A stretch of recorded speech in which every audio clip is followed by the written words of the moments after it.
ఇప్పుడు మీ అబ్బాయిని అరెస్ట్ చేశారు, జైలుకి తీసుకెళ్లారు, మళ్ళీ కస్టడీకి తీసుకొచ్చి రోజు ఇక్కడే పోలీసులు కోచింగ్ చేస్తున్నారు.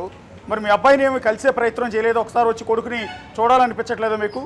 నాకు మనసులో ఉన్నా నన్ను వెళ్ళే శక్తి లేదండి. నాకు 5 రకాల జబ్బులు ఉన్నాయండి. ఓకే. తిన్నంతకు తిండి లేదండి.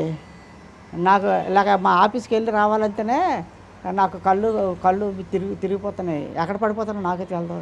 నాకు 5 రకాల జబ్బులు. గ్లూకోమా ఉంది, కొత్తగా షుగర్ వచ్చింది, జాయిన్ అయ్యింది, గ్యాస్ట్రిక్ ఉంది, బీపీ ఉంది, ఇలాగ అన్నీ ఉన్నాయి సార్. నాకు నేను టైంకి తిన్నంత తిండి లేదు.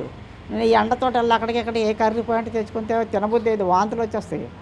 టౌన్లో అనుకోండి ఇది కావతల అది అక్కడ కొనుక్కోవచ్చు, ఇక్కడ అలాగ ఉండదు. ఉన్నది ఇది పల్లెటూరు కాదు, పట్టణం కాదు, అలాగ అయిపోయింది మా ఊరు. పల్లెటూరు అయినా వాళ్ళని ఒక లేబర్ పట్టుకొని కూలి పెట్టుకొని డబ్బులు ఇచ్చి వంట చేయించుకోవచ్చు. ఇప్పుడు అలా కాదు, ప్రతి వాళ్ళు శంఖకి బ్యాగ్ తగిలించుకొని హాస్పిటల్కి పనికి వెళ్ళిపోతాను.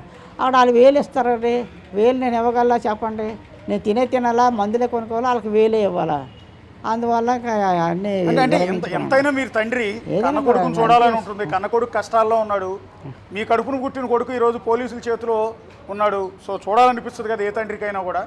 ఎన్ని ఇబ్బందులు ఉన్నా కూడా వచ్చి కొడుకుతో మాట్లాడాలన్న అనిపించిన ఉంటుంది కదా తండ్రికి. జరిగితే అన్నీ ఉంటాయి సార్, జరిగితే అన్నీ ఉంటాయి. నేను ఇక్కడ జరిగింది అనుకోండి, ఇక్కడ హెలికాప్టర్ ఎక్కి హైదరాబాద్ దిపి ఆయన చూసి మళ్ళీ హెలికాప్టర్ ఎక్కి ఇక్కడ దీపాలు ఉంటుంది జరిగితే. అవునండి, అవదు కదా. నాకా బాగోలేదు, నాకా ఒంట్లో బాగోలేదు, నేను వెళ్ళలేను. అలాంటప్పుడు ఆ ఆశ రాదు, ఆలోచన రాదు. ఏడు సార్ అక్కడికి నేను అన్నాను కదా, మీకు కావాలంటే లాయర్లు పెడతాను బాబు, వాళ్ళే కొద్దిగా ఏదో నీకు శాతనైన వరకు హెల్ప్ చేస్తారు అన్నాను. వద్దు, ఇక్కడ ఉన్నారు, తెలిసిన ఉన్నారు అన్నారు. సర్లే నీకు ఏ అవసరమైనా ఫోన్ చేయి అని చెప్పాను. అంతకన్నా నేనేం చేయలేను.